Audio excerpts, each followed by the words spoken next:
बच्चों? देखिए, हम कार्बन एवं उसके यौगिक अध्याय चल रहा था हमारा, और जिसमें हमने सबसे पहले कार्बन के बारे में पढ़ लिया। कार्बन क्या है, कार्बन के बाद हमने पढ़ा उसके नामकरण, कार्बनिक यौगिकों के नामकरण। और कार्बनिक यौगिकों के नामकरण में तीनों पढ़ ली थी हमने, एल्केन, एल्कीन और एल्काइन। ये तो हल्का सा रिवीजन हुआ। अब आगे हमारा टॉपिक है कार्बन एवं उसके यौगिकों के चैप्टर का कार्बन के अपर रूप। अभी हम इस चैप्टर को इस टॉपिक को पढ़ेंगे।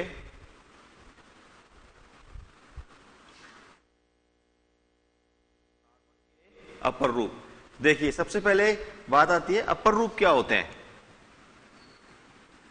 अपर रूप क्या है। तो इसके लिए परिभाषाएं आएंगी कुछ, और कार्बन के कौन कौन से अपर रूप होते हैं ये आएंगे। उसके लिए आप परिभाषा के लिए अपनी स्क्रीन पर देखिए, आपको परिभाषा दिख रही है कार्बन के अपर रूप। सबसे पहले अपर रूप की परिभाषा, किसी तत्व के दो या दो से अधिक रूप जो गुण धर्मों में एक दूसरे से भिन्न हो, अपर रूप कहलाता है। मतलब उनके गुण अलग अलग हो तो वो क्या कहलाएगा, अपर रूप, तथा यह गुण अपर रूपता कहलाएगा। यह गुण अपर रूपता कहलाएगा उस तत्व का।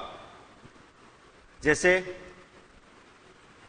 हमें पढ़ने कार्बन के, तो देखिए कार्बन के जो अपर रूप है उनको दो भागों में बांटा गया है।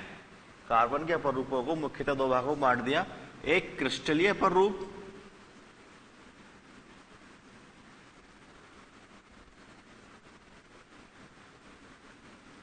और दूसरे हैं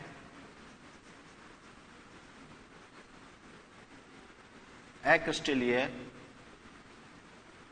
अपर रूप।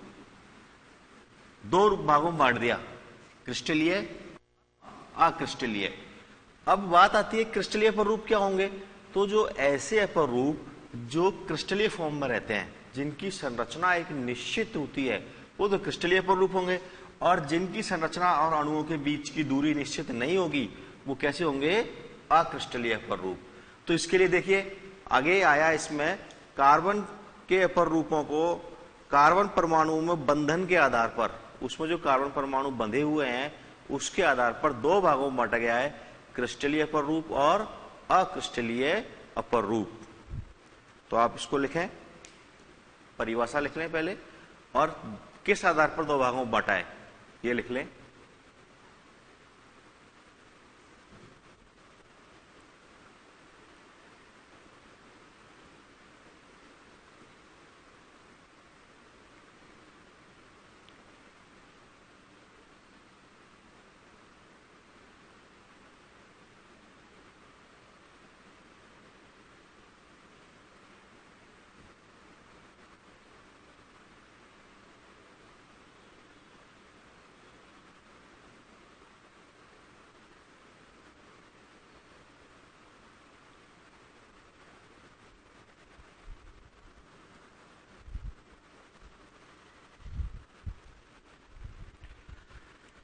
अब देखिए, अपर रूप सिर्फ कार्बन के ही नहीं होते, और भी तत्व जिनके अपर रूप पाए जाते हैं। जैसे सल्फर है, सल्फर के भी अपर रूप पाए जाते हैं।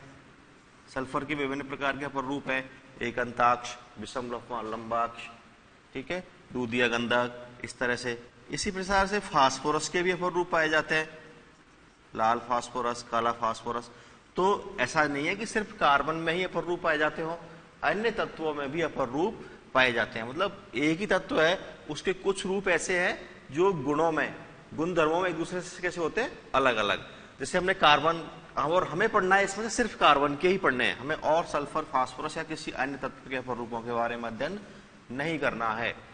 तो कार्बन के अपर रूप दो भागों में बांट दिए, क्रिस्टलीय और अक्रिस्टलीय। अब इनमें से एक एक का अध्ययन करेंगे हम। सबसे पहले क्रिस्टलीय अपर रूप का अध्ययन करेंगे। क्रिस्टलीय अपर रूप क्या होंगे, समझ में आ रहा होगा आपकी, जिनकी संरचना और उनके अणुओं के बीच की दूरी निश्चित होनी चाहिए, तो वो होंगे क्रिस्टलीय अपर रूप। क्रिस्टलीय अपर रूप में कौन कौन से आएंगे, तो क्रिस्टलीय में आएगा, तीन है मुख्यतः, हीरा, ग्रेफाइट और फुलरीन। क्रिस्टलीय अपर रूप में तीन अपर रूप आएंगे इसके, हीरा,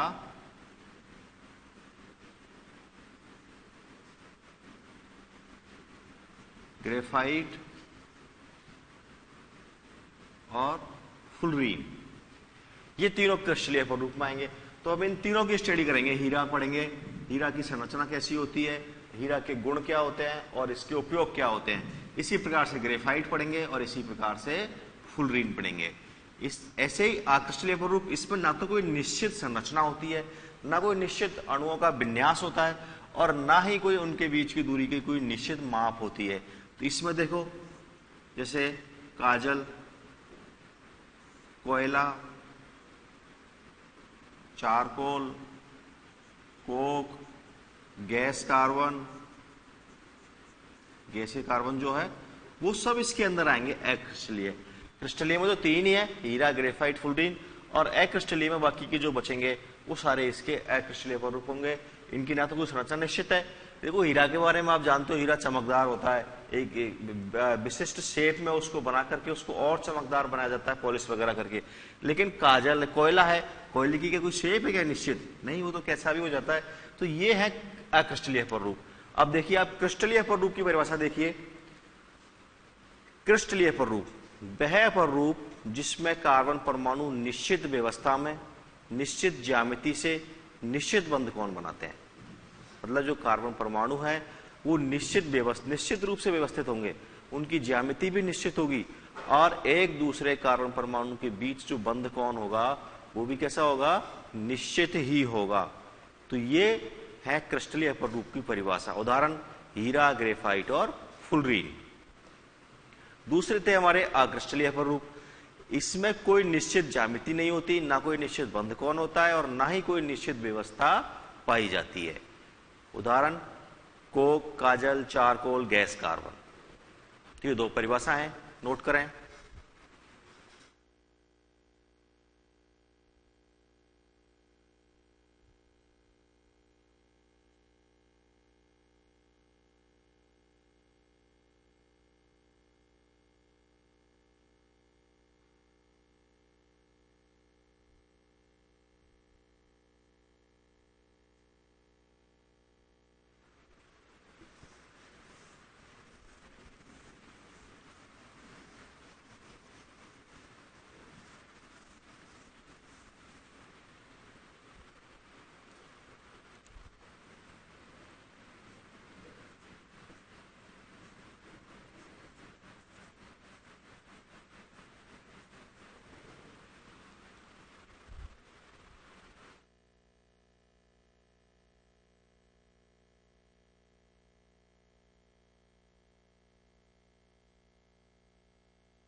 लिख लिया होगा आप लोगों ने। देखिए अब हम करते हैं, आगे बढ़ाते हैं इसको। हमने क्रिस्टलीय अपरूप पढ़ा और क्रिस्टलीय अपरूप के हमने तीन उदाहरण पढ़े, हीरा, ग्रेफाइट और फुलरीन। तीनों उदाहरण आपको अभी याद हो गए होंगे, आप सबने नाम सुने हुए पहले से ही। इनमें से सबसे पहला उदाहरण है हमारा हीरा। तो हम हीरा के बारे में अध्ययन करेंगे। हीरा क्या होता है, हीरा कहां से मिलता है? कहां से मिलता है हीरा? हीरा जमीन के अंदर से, खानों से मिलता है। हीरा कार्बन का एक शुद्धतम रूप है। कार्बन का कैसा रूप है ये? हीरा कार्बन का शुद्धतम रूप है, अति शुद्ध रूप बताते हैं इसको कार्बन का। और इसमें क्या होता है कि ये जमीन के अंदर अधिक दाब पड़ने से, कार्बन परमाणु पर अधिक दाब पड़ता है कार्बन के परमाणुओं पर, जिससे क्या बनता है? हीरा बनता है। इसकी संरचना कैसी होती है? तो हीरे की संरचना होती है चतुष्फलकीय है।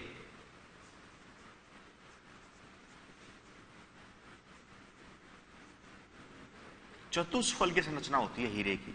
हमने कार्बन परमाणु की संरचना भी पहले पढ़ी थी, जब हम कार्बन पढ़ा था तो वहां भी हमने पढ़ा कि कार्बन परमाणु की व्यवस्था कैसी होती है? चतुष्फल की। चतुष्फल की कैसे होता है? देखिए ये एक कोई कार्बन परमाणु है, उस टाइम भी मैंने समझाया था इसको आप भूले नहीं, ये बहुत काम की चीज है कि चतुष्फल की संरचना कैसी होती है। इसको आप दिमाग में बिठा लें बिल्कुल। देखिए एक कार्बन परमाणु इस तरह से ऊपर और तीन, टोटल चार होंगे, तीन यहां पर, और इनके सबके बीच का जो बंध कोण होगा वो कैसा होगा? बराबर होगा। इस तरह से होती है चतुष्फल की व्यवस्था। ये हमें दिखते नहीं, एक तो ये ऊपर की तरफ होता है इस तरह से, और एक अंदर की तरफ होता है। तो यहां ये क्या है कि यहां पर हम इसको बना नहीं सकते अंदर बाहर। ये कार्बन परमाणु, जो कार्बन परमाणु इस तल के बाहर की ओर होता है उसको तो हम बनाते हैं इस तरह से, और जो तल के अंदर की ओर होता है उसको हम बनाते हैं इस तरह से। तो ये दो तरह की हमने संरचना डिसाइड की हुई है जिनको कि हम इस तरह से बना सकते हैं। देखिए अब हीरे की संरचना कैसी है, चतुष्फल की है। हीरा अत्यधिक कठोर होता है, ये हीरे के गुण चल रहे हैं, कैसा होता है, अत्यधिक कठोर। हीरे में कार्बन परमाणु है, तो कार्बन परमाणु जो है एक दूसरे कार्बन परमाणु के बीच की दूरी होती है 1.54 एंगस्ट्रम, 1.54 एंगस्ट्रम, ये इनके बीच की दूरी होती है। इसका गलनांक 3843 केल्विन होता है। तो अब आप इनको लिखना चाहेंगे तो लिखिए। देखिए आपकी स्क्रीन पर दिख रहे हैं आपको हीरा, यह कार्बन का शुद्धतम रूप है, पहला गुण। इसमें कार्बन परमाणु अन्य 4 कार्बन परमाणुओं के साथ चतुष्फलकीय संरचना का निर्माण करता है। अगला है, यह अत्यधिक कठोर होता है क्योंकि इसमें प्रबल सहसंयोजक बंधों का जाल होता है। इसमें सहसंयोजक बंध होते हैं, मजबूत सहसंयोजक बंध, उस जाल के कारण ये कैसा होता है, कठोर। हीरे में कार्बन कार्बन के मध्य की दूरी 1.54 एंगस्ट्रम होती है। एंगस्ट्रम एक मात्रक है दूरी नापने का।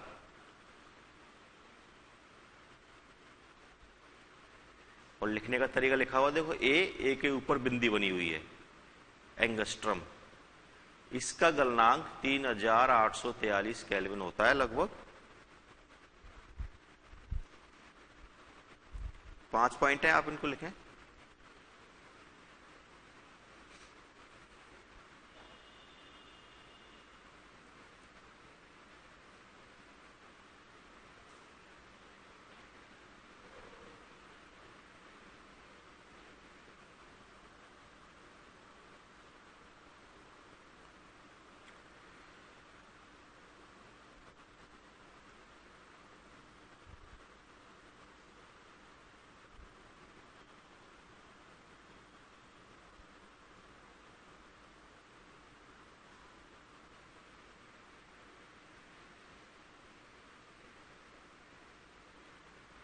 आगे देखिए, इसी में ये विद्युत का कुचालक होता है। हीरा विद्युत का कुचालक होता है क्योंकि इसमें मुक्त इलेक्ट्रॉन नहीं पाए जाते। ये भी समझाऊंगा मैं कि कुचालक क्यों होता है, इसमें मुक्त इलेक्ट्रॉन क्यों नहीं पाए जाते। इसका पारदर्शक होने का कारण, हीरा पारदर्शक क्यों होता है प्रश्न आ जाए, उसका कारण है कोयले की परतों पर चट्टानों का दाब पड़ने से हीरा पारदर्शक हो जाता है। हीरा पारदर्शक होता है, इसके आर पार देखा जा सकता है। हीरा बनता कैसे है, शुद्ध कार्बन को उच्च दाब एवं ताप पर उपचारित करके हीरा बनाया जाए। बहुत लंबा प्रोसेस होता है, लेकिन ये ऐसे नहीं 2-4 दिन में, महीने में बन जाए।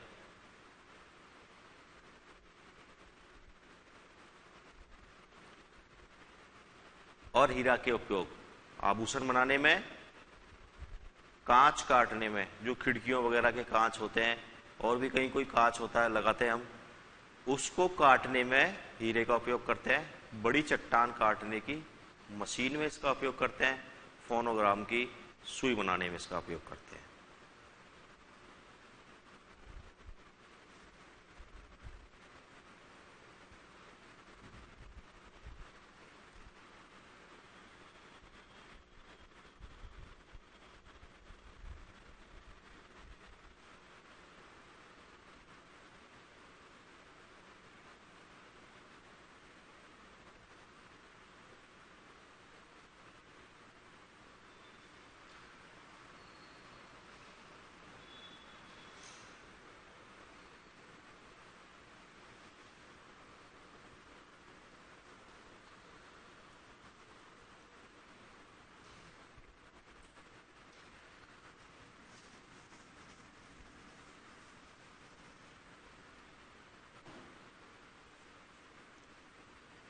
देखिए इसमें एक बिंदु है कि हीरा विद्युत का कुचालक होता है।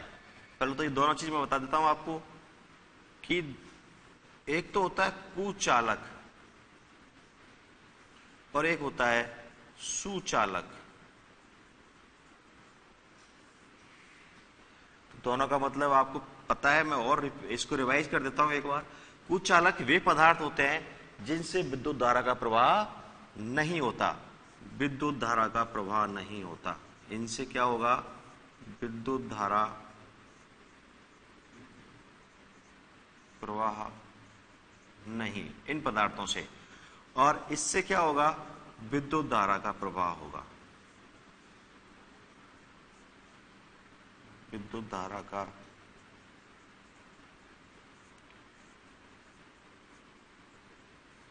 इनसे तो विद्युत धारा प्रवाहित नहीं होगी, इन पदार्थों से विद्युत धारा प्रवाहित होगी। विद्युत धारा का प्रवाह कैसे होता है? इलेक्ट्रॉन के द्वारा। यदि किसी पदार्थ के अंदर मुक्त इलेक्ट्रॉन पाए जाते हैं या ऐसे इलेक्ट्रॉन हैं जो गति कर सकते हो, उनके द्वारा विद्युत धारा का प्रवाह होगा। अब हमने पढ़ा कि हीरा विद्युत धारा का कैसा है? कुचालक है। इसका मतलब उसके अंदर क्या नहीं है? मुक्त इलेक्ट्रॉन कारण। साथ में कारण भी लिख लें आप चाहें तो।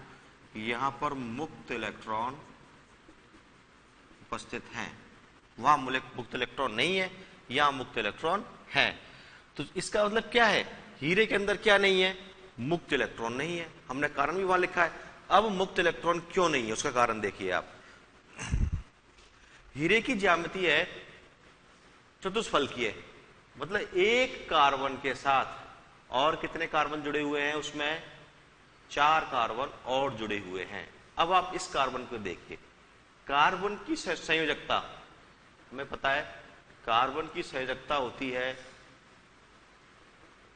4। इसके बाह्यतम कोश में अयुग्मित इलेक्ट्रॉन,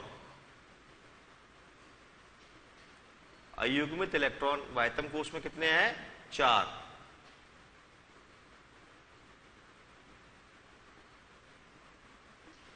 अयुग्मित इलेक्ट्रॉन बाह्यतम कोश में है 4। अब इसके चारों इलेक्ट्रॉन, एक इलेक्ट्रॉन, दूसरा, तीसरा और चौथा, कार्बन परमाणु के चारों इलेक्ट्रॉन बंद बनाने में काम आ गए। ये भी बंद बनाने में काम आ गया, ये भी गया, और ये चारों इलेक्ट्रॉन बंद बनाने में। इसके बाह्यतम कोश में इलेक्ट्रॉन है 4 और चारों बंद बनाने में काम आ गए। इसका मतलब इसके पास जो मुक्त इलेक्ट्रॉन यहां बचने चाहिए थे वो नहीं है, एक भी इसके पास मुक्त इलेक्ट्रॉन नहीं है। जब मुक्त इलेक्ट्रॉन नहीं होगा तो विद्युत धारा का प्रवाह करने वाला नहीं है कोई भी, तो विद्युत धारा प्रवाहित नहीं होगी। ये इसका विद्युत धारा प्रवाहित न होने का कारण। अब आती है आगे इसकी संरचना। देखिए हीरे की संरचना आपको अब देखने लग गई होगी।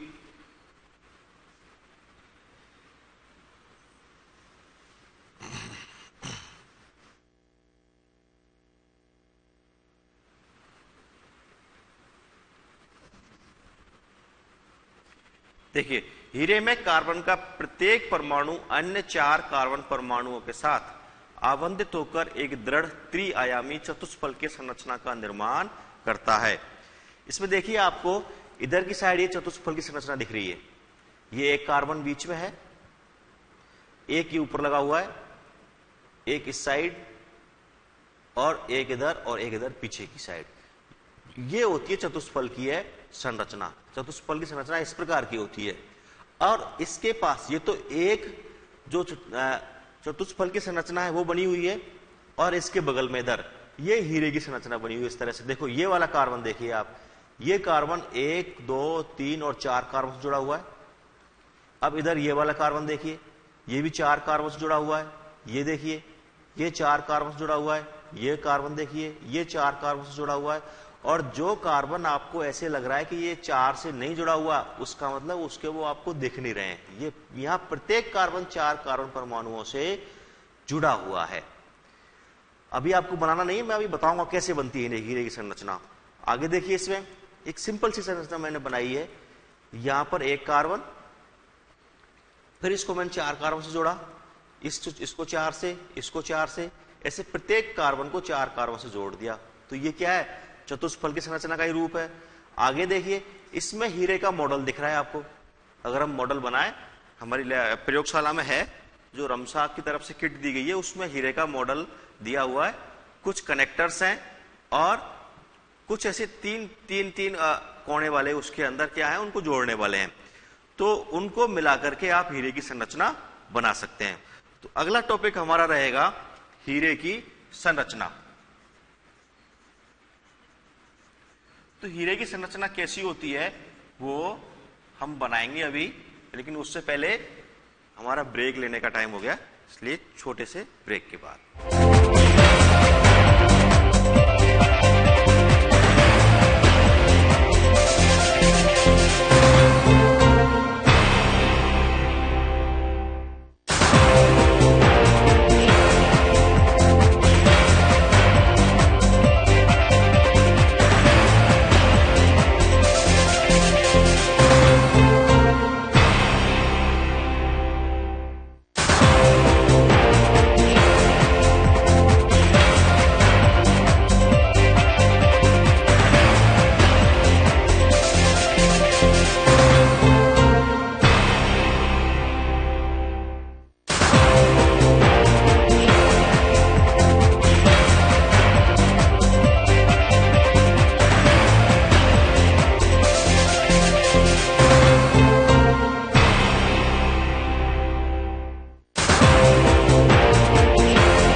स्वागत है बच्चों ब्रेक के बाद।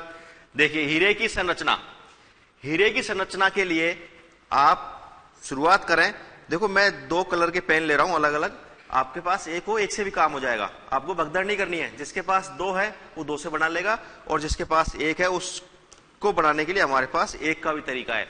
देखिए जो हमारी किताब में संरचना बनी हुई है, जो बुक के अंदर संरचना बनी हुई है, मैं आपको दिखाता हूं एक बार, लेकिन उसको बनाना थोड़ा मुश्किल है, इसको आराम से बना नहीं सकते। ये देखो यहां पर ये हमारी किताब में बनी हुई है, ये है पेज नंबर 97। पेज नंबर 97 पर आप देख ले, इस तरह संरचना बनी हुई है, लेकिन इसको बनाना थोड़ा मुश्किल सा लगता है, इसको कैसे बनाएं। तो देखो इसका आसान तरीका बताता हूं मैं आपको कि हीरे की संरचना कैसे बनाई जाए। सबसे पहले आप क्या करें, एक यहां पर इस तरह से एक गोला बना लें, टॉप पर गोला बन गया। फिर एक लाइन नीचे खींचें, सीधी लाइन हो गई, और इस नीचे वाले गोले को आप दूसरे कलर से इस तरह से बना दें। ऊपर हमने एक गोला बनाया, गोला मींस कार्बन, और इसको सीधा किया। सीधी लाइन बनाने के बाद नीचे हमने एक गोला बनाया, और अब इस गोले पर सेम कलर से, उसी कलर से बना दें, चतुष्फल की संरचना बना दें। देखो 1 2 और 3, और ये चौथी ऊपर है ही, चतुष्फल की संरचना हो गई। और जो हमने इधर उधर जो लाइनें बनाई, इन पर भी हमें कार्बन बनाने हैं, तो इन कार्बनों को आप इस तरह से अलग कलर से बना दें। अब हम 2 चीज ले ली हमने, ऊपर से नीचे आएंगे तो नीले रंग से, और साइडों में बना रहा हूं मैं इस काले रंग से। 3 कार्बन हो गए। अब क्या करना है, इन तीनों पर हमें क्या करना है, एक ऊपर से नीचे लाइन खींचनी है, बस ऊपर से नीचे सीधी लाइन खींचनी है।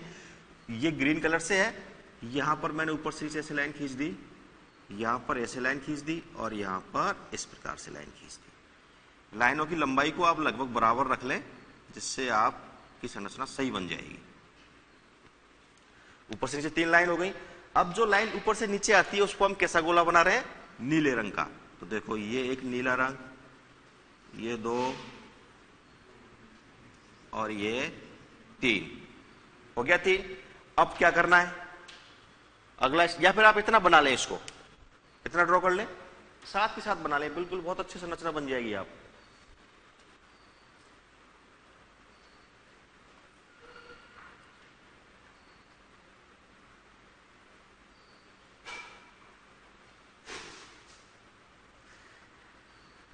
इन लाइनों को मैं थोड़ा सीधा कर देता हूं स्केल से, आपको कुछ नहीं करना है।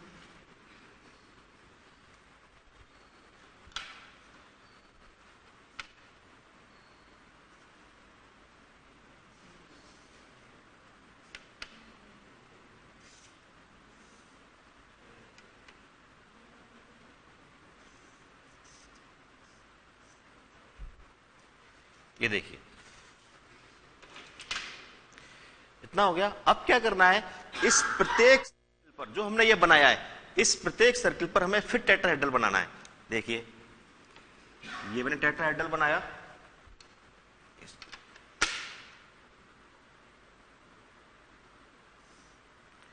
वही ब्लू वाला ले रहा हूं मैं काम में।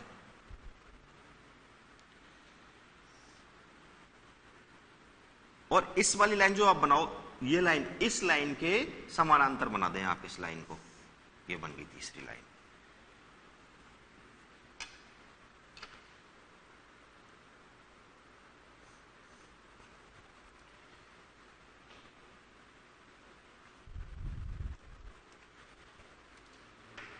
इन तीनों पर फिर वही गोले हम ब्लैक से बना रहे हैं। जो इसके टेट्राहेड्रल में आ रहा है, चतुष्फलकीय में आ रहा है, उसको हम काले से बना रहे हैं। ये काला गोला बना दिया, यहां पर काला गोला बना दिया, और यहां पर काला गोला बना दिया। इसी प्रकार से इसको बना लें, इस वाले को। देखिए कैसे,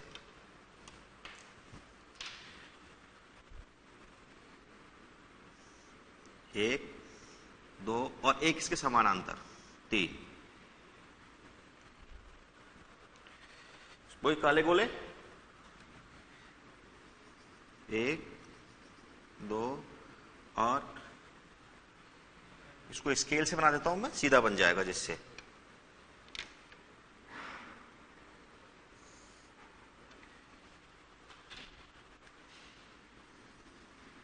तीन हो गया। देखो एक दो तीन चार, इसका टेट्राहेड्रल कंप्लीट। इसका देखिए एक दो तीन चार, इसका भी टेट्राहेड्रल कंप्लीट। अब क्या करना है, इसका टेट्राहेड्रल कंप्लीट करना है हमें। तो इसका टेट्राहेड्रल कंप्लीट करने के लिए एक ये बनाया, एक इधर बनाया, और एक इधर बना दिया। ये वाली लाइन इसके समानांतर।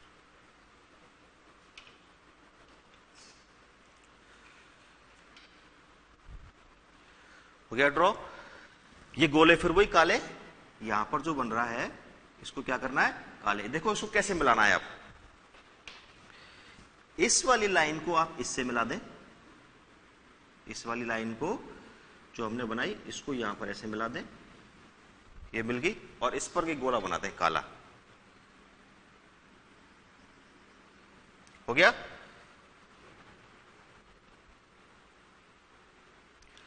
इस वाली लाइन को इससे मिला दें, ये जो हमने बनाया यहां पर, ये मिला दिया इससे। और उधर टेट्राहेड्रल पूरा हो गया। अब क्या करना है, ऊपर से नीचे वाली लाइन हमें और इसकी ड्रॉ करनी है। तो देखिए कैसे ड्रॉ करेंगे। ऊपर से नीचे ग्रीन कलर,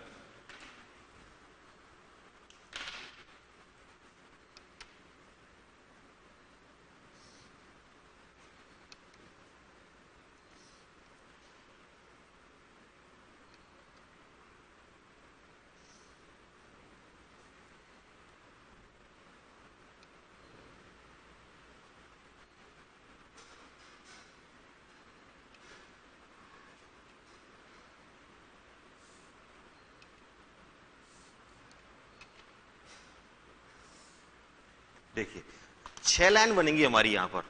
कुल कितनी लाइन बनेंगी, 6। यहां पर एक गोला थोड़ा सा इधर शिफ्ट कर दिया मैंने, इसको थोड़ा सा शिफ्ट कर दिया क्योंकि ये नीचे वाली दोनों लाइन फिर कोलैप्स हो जाती, एक दूसरे के ऊपर आ जाती, इसलिए मैंने उसको थोड़ा सा इधर शिफ्ट कर दिया है। हमारी ऊपर से नीचे 6 लाइन आएंगी, 1 2 3 4 5 और 6। अब देखो इनकी लंबाई के बारे में बता देता हूं मैं आपको। इस लाइन को, जो इधर वाली सबसे इधर वाली लाइन है, आपने इतनी तो बना ली। अब देखिए इस लाइन को थोड़ा सा लंबा कर दें आप, इस दूसरी वाली लाइन को इससे लंबी कर दें, और तीसरी लाइन को इससे भी लंबी कर दें। लंबाई के बारे में हो गया, 3 होगा। इसी प्रकार से यहां पर जो नीचे वाली लाइन है उसको थोड़ा सा बड़ा करें, और ऊपर वाली को थोड़ी सी छोटी रखें। टोटल 6 हो गई। अब क्या करना है देखिए, वही 6 के 6 क्या बनाने हैं हमें गोले, ऊपर से नीचे हम ब्लू कलर से बना रहे हैं। तो देखिए 1 2 3 4 5 और 6, हमारे पास 6 गोले हो गए। अगला स्टेप वही टेट्राहेड्रल बनाना है इन 6 पर हमें। तो देखिए इसमें बना रहा हूं मैं टेट्राहेड्रल, ये बन गया। और एक तीसरी लाइन ये आ गई। गोले बनाओ, एक कार्बन, दूसरा कार्बन और तीसरा कार्बन।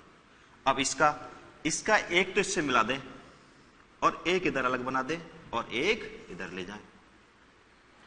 इसके पैरेलल रखें, थोड़ी ज्यादा नीचे चली गई, ऊपर कर देता हूं मैं इसको, ये। और इस पर भी गोले बना दें, एक बना हुआ पहले से ही। इसी प्रकार से इसको एक तो इससे मिला दें, एक इधर बना दें और एक इसको इधर ले जाएं। तो देखिए एक गोला, दूसरा गोला और तीसरा गोला इधर इससे मिल गया। अब इनको मिलाना है। तो देखिए एक इससे मिला दें और एक इससे मिला दें, 2 और 1 इधर बना दें। ये हो गया। इस गोले को एक यहां मिलाएं, एक यहां मिलाएं और एक इधर बना दें, चतुष्फलक की संरचना ये हो गई। और अब बच गया एक इसका। तो देखिए एक इसको यहां मिलाएं, एक यहां मिलाएं और एक इसके समांतर चतुष्फलकीय इधर बना दें। ये होगी आपकी हीरे की संरचना। तो कितना आसानी से हम बना सकते हैं इसको। चेक कर, आप इसको चेक कर सकते हैं कि प्रत्येक कार्बन जो है वो चतुष्फलकीय रूप से कंप्लीट है या नहीं। देखिए जो कार्बन नीचे आया ऊपर से, ये वाला कार्बन हम चेक करेंगे क्योंकि इनकी जो है कुछ उधर छूट गया, कुछ नीचे छूट गया। हम इस कार्बन को चेक करेंगे। देखिए इसको चेक करते हैं, इस वाले को 1 2 3 4 पूरा है। इसको देखो 1 2 3 4 ये भी पूरा, ये 4 पूरा है, ये 4 पूरा है, ये 4 पूरा है, ये 4 पूरा है, ये भी पूरा है और ये 4 भी पूरा है। जो नीले कलर से बने हुए हैं उनको हमने चतुष्फल के रूप से कंप्लीट किया हुआ है, तो वो बिल्कुल पूरी तरह से कंप्लीट है। तो आप जिसका छूट रहा हो वो इसको एक बार और चेक कर ले अपना और बना ले पूरा।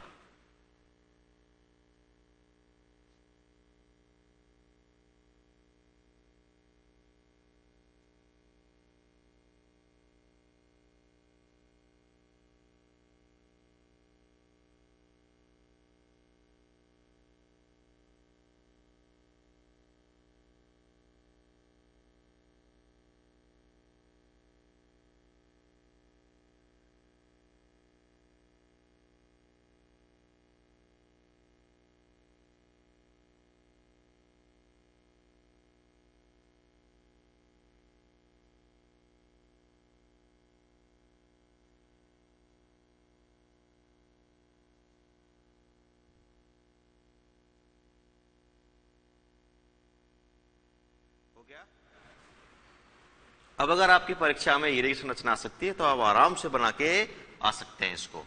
तो ये था हमारा हीरा। हीरा के उपयोग भी हमने देखे, आपने आभूषण बनाने में काम आता है। आभूषण जो महंगे महंगे आभूषण है उनमें हीरा लगाया जाता है। और भी आजकल तो एक मोबाइल भी आया था, बहुत महंगा मोबाइल जिसमें हीरे लगे हुए थे, हीरो वाला मोबाइल। तो ये था हीरा। हीरा के बाद अगला टॉपिक आएगा हमारा ग्रेफाइट। देखिए आप स्क्रीन पर आ गया आपकी ग्रेफाइट। ये दूसरा अपर रूप है। ग्रेफाइट के बारे में देखते हैं। जो पेंसिल होती है, आप जिस पेंसिल से चित्र बनाते हो विज्ञान में, उस पेंसिल के अंदर काला काला सा अंदर होती है एक, जिससे हम लिखते हैं, वो क्या होती है? ग्रेफाइट ही होता है वो। देखिए ग्रेफाइट के बारे में, यह काले दूसर रंग का मुलायम पदार्थ है। मुलायम होता है ये, वो टूट जाता है, थोड़ा सा जोर लगता है उस पर तभी। लिखने की पेंसिल में ग्रेफाइट होता है, बताया मैंने थोड़ी देर पहले। यह चिकना होता है और फिसलनदार होता है। यह चमकीला होता है। ग्रेफाइट कैसा होता है? चमकीला। इसमें कार्बन का प्रत्येक परमाणु अन्य 3 कार्बन परमाणुओं के साथ षटकोणीय वलय बनाता है। इसमें षटकोणीय, इसमें 3 कार्बन देखिए वहां 4 कार्बन आए थे, यहाँ 3 कार्बन आए, एक कार्बन वहां 4 कार्बन जुड़ा था, लेकिन यहां एक कार्बन अन्य 3 कार्बनों से जुड़ा हुआ है। यह मुक्त इलेक्ट्रॉन के कारण विद्युत का सुचालक होता है। कैसा है ये विद्युत का सुचालक, जबकि वो कुचालक था। इसका मतलब इसमें मुक्त इलेक्ट्रॉन पाए जाते हैं, इसलिए ये क्या है, विद्युत का सुचालक है। नोट कर लें आप।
आगे देखिए ग्रेफाइट की संरचना। संरचना के वे हमने अभी देखा कि षटकोणीय बलय होती हैं। तो क्या होता है, इसमें षटकोणीय बलय एक दूसरे के ऊपर व्यवस्थित होती है। एक षटकोणीय बलय, फिर उसके ऊपर दूसरी षटकोणीय बलय, और ग्रेफाइट की 2 परतों के मध्य दुर्बल बंध पाया जाता है, जिससे इनकी बीच की दूरी अधिक होती है और ये एक दूसरे पर फिसल सकती हैं। इसलिए इसका उपयोग शुष्क स्नेहक के रूप में किया जाता है। लिख लें आप दोनों पॉइंट्स।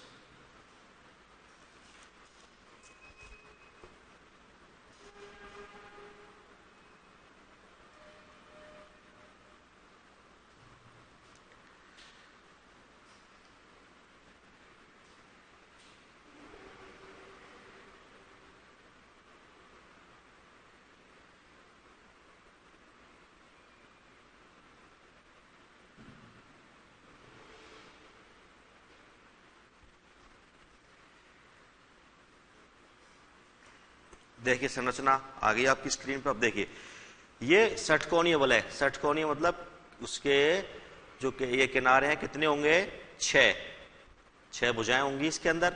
ये 6 भुजाओं की एक बलय, ये दूसरी बलय और ये तीसरी बलय।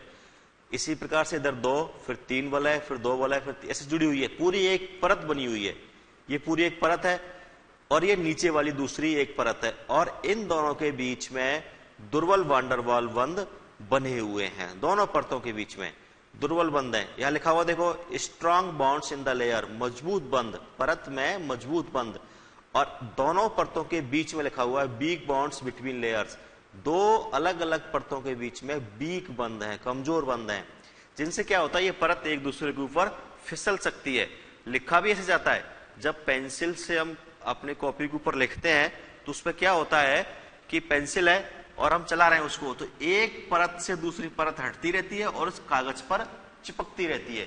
हम ऐसे ही वहां पर लिखा जाता है। देखिए संरचना हम बनाएंगे कैसे, बनाने के लिए सिंपल है। देखो इस तरह से आप एक षटकोणीय बलय बनाए, बन गई। इसके साथ एक और षटकोणीय बलय बनाए, नीचे एक षटकोणीय बलय बनाए, ये हो गई एक बलय और इधर 2 बलय, षटकोणीय बलय है। यहां पर 6 क्या है, इनके भुजाएं हैं। ऐसे नीचे बना लें, नीचे इधर से शुरू करें आप, इधर एक षटकोणीय बलय बनाएं, इधर 2 षटकोणीय बलय बनाएं आप, क्योंकि एक दूसरे के विपरीत होती हैं ये भुजाएं, ये जो होती हैं एक दूसरे के विपरीत होती हैं। इसी प्रकार से इधर एक षटकोणीय बलय बनाएं, हो गया। और देखो इधर 1 है तो इधर 2, इधर 2 है तो इधर 1, इसका मतलब एक दूसरे पर फिसलती हुई दिख रही है। और यहां पर होता है मजबूत बंधन और यहां पर होता है कमजोर बंधन। ये है ग्रेफाइट की संरचना। और आज के लिए इतना ही, बाकी कल मैं बताऊंगा ये चालक क्यों होता है, इसमें कहां मुक्त इलेक्ट्रॉन पाए जाते हैं, और इसके बाद आएगा फुलरी। धन्यवाद।